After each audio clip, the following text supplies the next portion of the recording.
በእስራኤልና ኢራን መካከል የ12 ቀናቱ ከባድ ፍልሚያ በአሜሪካው ፕሬዝዳንት አደራዳሪነት የተደረሰው የተኩስ አቁም ጸንቶ መቀጠሉ አይኖች ሁሉ ወደ ጋዛ ማማተርን እንዲይዙ አድርጓል። አሁንም በጋዛ የእስራኤል ጥቃት የመቀነስ ምልክት አላሳየም። የኢራን እስራኤል ግጭት ከጀመረበት ጊዜ አንስቶ የእስራኤል ጠመንጃ በመቶዎች የሚቆጠሩ ፍልስጤማውያንን ቀጥፏል። በመካከለኛው ምስራቅ ኃያላን አገራት እስራኤልና ኢራን መካከል በነበረው ጦርነት ምክንያት አብዛኛው የጋዛ የተማጽኖ እጆች ከይታ ለቀናት ተሰውረው በጥይት አሩር ሲቆሉም ቆይተዋል። ወዲህ ደግሞ በደቡብ ጋዛ ውስጥ በተጠመደ ቦምብ 7 የእስራኤል ወታደሮች በኻን ዩኒስ መገደላቸውም ያልተሰማ ጉዳይ ነበር።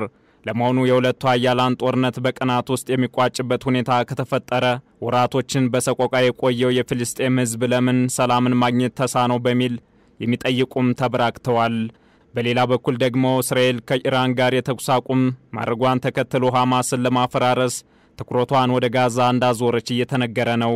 ይህንኑና ተያያዥ ጉዳዮችን በዓለም አቀፍ ትንታኔያችን እንመለከተዋለን። አበረ ስሜነ ነኝ። በሐማስ የተያዙትን ታጋቾች እንዲመለሱ የሚሟገተው ቡድን ከኢራን ጋር የተኩስ አቁም ስምምነት ማድረግ ከተቻለ በጋዛ ያለውን ጦርነት ማቆም አይቻልም ወይ ሲልም ጠይቋል። በግዛቱ ውስጥ 50 ታጋቾች አሁንም በምርኮ ውስጥ ይገኛሉ። ከነዚህም ውስጥ 20 የሚሆኑት በሕይወት እንዳሉ የእስራኤል መንግስት የሚያምነው ጉዳይ ነው።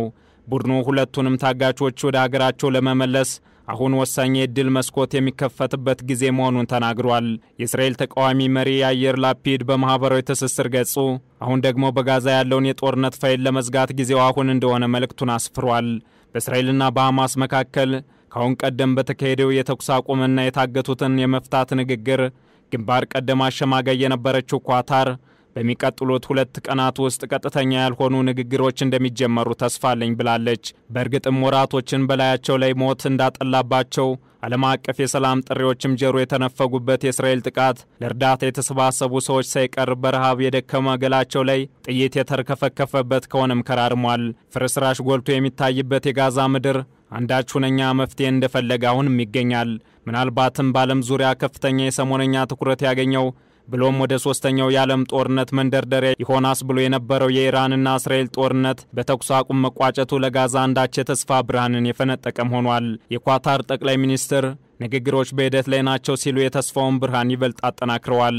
ኳታርና ግብጽ ከሁለቱም ወገኖች ጋር በመገናኘት በሐማስና እስራኤል መካከል የዘለቀውን ጦርነት መቋጨት እንዲቻል ላይታች እያሉም ይገኛል።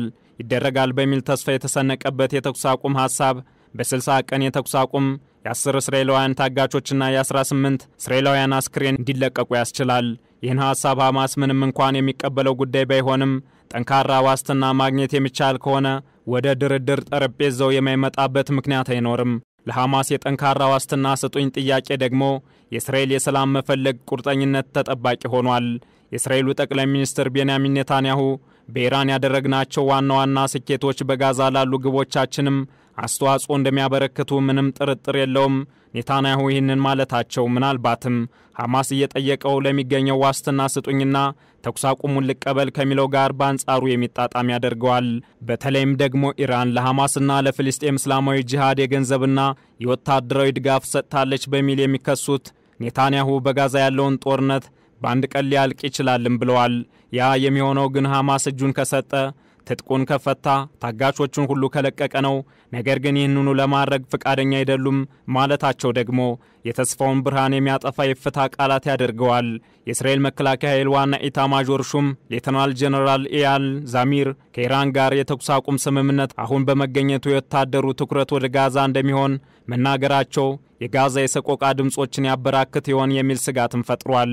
ዛሚር በመግለጫቸው ብዙ ፈተናዎች አሁንም ወደፊት አሉን፣ ትኩረት ማድረግ አለብን፣ ለማረፍ ምንም ጊዜ የለም፣ አሁን ትኩረት ሁሉ ወደ ጋዛ ይሆናል፣ ጉዞም ታጋቾችን ወደ ቤተሰቦቻቸው ለመመለስ ብሎም የሐማስን አገዛዝ ለማፍረስ የሚደረግ ነው ማለታቸውም ስጋቱን ከፍ ያደረገ ጉዳይ ሆኗል። በተለይም ደግሞ ሐማስ ለእርቅ እንጂ ትጥቁን ለመፍታት ፈጽሞ እንደማይታሰብ ደጋግሞ የተናገረው ጉዳይ መሆኑ ሌላኛው ይደረጋል የሚባለው የተኩስ አቁም ስምምነት ከግቡ እንዳይደርስ የሚያደርግ ነው። በጋዛ ከ2.1 እስከ 2.3 ሚሊዮን ሰዎች ከ20 ወራት በላይ ሞት ብጥብጥና ተስፋ መቁረጥ ረፍት የነሳቸው ጉዳይ ነው። ከጥቅምት 7 ቀን 2023 ጀምሮ በጋዛ ከ55,000 በላይ ሰዎች ሕይወት መቀጠፉን የፍልስጤም ጤና ጥበቃ ሚኒስቴር አረጋግጧል። ከነዚህም ውስጥ ከ17000 በላይ የሚሆኑት ደግሞ ሕፃናት ናቸው መባሉ የጦርነቱን አስከፊነት የሚያሳይ ነው። በተለይም ደግሞ እስራኤል በኢራን ላይ የቦምብ ጥቃት ከጀመረችበት የአውሮፓውያኑ ጁን 13 ወዲህ ብቻ በጋዛ ከ860 በላይ ሰዎች ተገድለዋል። የተባበሩት መንግስታት ድርጅትም ሰው ሰራሽ የሆነ ረሃብ በጋዛ እየጨመረ መምጣቱን ደጋግሞ አስጠንቅቋል። የምግብ አቅርቦቶችን ለማግኘት በሚሞክሩ ሰላማዊ ሰዎች ላይ የሚደርሰው ጥቃት ከቅርብ ጊዜ ወዲህ ጨምሯል። ከአውሮፓውያኑ ግንቦት 27 ጀምሮ እርዳታ በመጠባበቅ ላይ የነበሩ ከ500 በላይ ሰዎች በእስራኤል ጦር መገደላቸው የጤና ጥበቃ ሚኒስቴር መታወቅ አለበት ብሏል። የተባበሩት መንግስታት የሰብአዊ ጉዳዮች ማስተባበሪያ ቢሮ በበኩሉ የእስራኤልን ድርጊት የጦር ወንጀል ወይም ወር ክራይም ሊሆን ይችላል ሲልም ጠርቶታል። የቀድሞ የእስራኤል ፓርላማ አባል መሐመድ ሐሰን ካናን ደግሞ እስራኤል በኢራንና በጋዛ ሁሉንም ዓለም አቀፍ ደንቦችና ህጎች እንዲሁም የሰብአዊነት መርሆችን ጥሳለች ብለዋል። የዓለም ትኩረት ወደ ኢራን ሲዞር በጋዛ ጥቃቱ መቀጠሉን የተናገሩት የተባበሩት መንግስታት የፍልስጤም የስደተኞች ኤጀንሲ ዋና ዳይሬክተር ፊሊፕ ላዚሪ ፍልስጤማውያንና ብዙ ድጋፍ ሰጪ ድርጅቶች ፍርሃት እንዳደረባቸው ተናግረዋል። የእስራኤል ጦርም ቢሆን ከኢራን ጋር የተኩስ አቁም ስምምነት ከተደረሰ በኋላ ትኩረቱን ወደ ጋዛ በማዞር ላይ እንደሚገኝ አስታውቋል። የወታደራዊ ኃይሉ ዋና አዛዥ ኢያር ዛሚር የኢራንን የኒውክሌር መርሃ ግብር ዓመታትን ወደ ኋላ እንዲመለስ ማድረግ ችላለች፣ አሁን ትኩረት ወደ ጋዛ ይሆናል ሲሉም ተደምጠዋል። እስራኤል ጥቃቱን የምትፈጽመው በሐማስ የተያዙ 50 ታጋቾችን ለመመለስና የፍልስጤሙን ሐማስ ቡድን ለመበተን ያለመ ነው ትላለች። ነገር ግን ሕይወታቸው ከሚያልፉት መካከል የሕፃናት መብዛት ብቻ ሳይሆን ለሰብአዊ እርዳታ የተሰበሰቡ ሰዎች ላይ የምታደርሰው ጥቃት መበራከት ችላ የሚባል እንዳልሆነ ማስረጃ ሆኖ ይቀርባል። የዓለም አቀፉ የወንጀለኞች ፍርድ ቤት የእስራኤሉ ጠቅላይ ሚኒስትር ቤንያሚን ኔታንያሁና የቀድሞ የመከላከያ ሚኒስትራቸው ዮአቭ ጋላንትን በጋዛ በፈጸሙት የጦር ወንጀል የስር ማዘዣ ከወጣባቸው የከራረመ ጉዳይ ነው። ከጠቅላይ ሚኒስትር ኔታንያሁ ባለፈም እስራኤል በአካባቢው ባደረሰችው ጥቃት በዓለም አቀፍ ፍርድ ቤት የዘር ማጥፋት ወንጀል ክስ ቀርቦባታል። ያም ቢሆን ግን አንዳቸውም እስራኤልን ማስቆም አልቻሉም።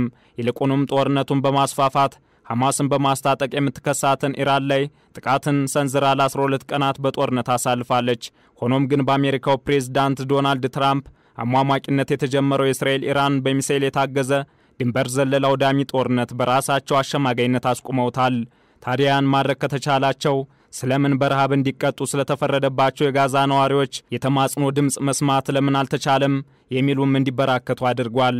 ይህ አመክንዮአዊ ሐሳብ አንዳች ሁነኛ መፍትሄ እንዲያመጣ የሚያስችል ሆኖ በኳታር በኩል ቀጥተኛ ያልሆኑ ንግግሮች እንደሚጀመሩ እየተነገረ ነው።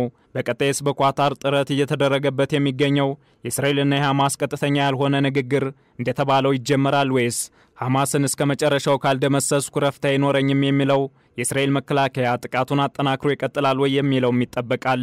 ይህንኑ ዓለም አቀፍ ትንታኔ ስናዘጋጅ አናዶሉን፣ ሲኤንኤንንና አልጀዚራን በዋቢነት ተጠቅመናል።